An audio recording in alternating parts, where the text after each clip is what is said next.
मुद्दा असा आहे ह्यातला की राज आणि उद्धव यांनी एकत्र आले तर परिस्थिती काय बदलते. 66 साली स्थापना झाली शिवसेनेची, त्यावेळी ती राजकीय पक्ष म्हणून झाली नाही. बाळासाहेब ठाकरे म्हणले आम्ही राजकारणात शिरणार नाही. नंतर काही वर्षातच त्यांनी ती भूमिका बदलली आणि राजकारणात शिरले. परंतु त्यांना प्रत्यक्ष सत्तेत येण्यासाठी 1995 साल उजाडलं. ते सुद्धा कसं उजाडलं तर भारतीय जनता पक्षाबरोबर आघाडी करून.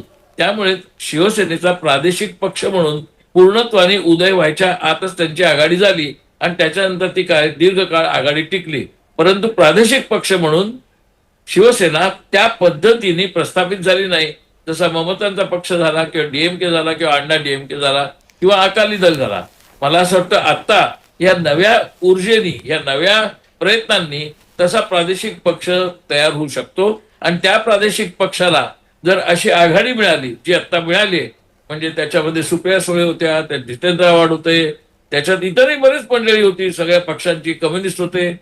त्यामुळे मला असं वाटतं की हा प्रयत्न अधिक व्यापक होईल. आणि ह्याची चिंता कोणाला आहे? ह्याची चिंता मुख्यतः भारतीय जनता पक्षाला आहे.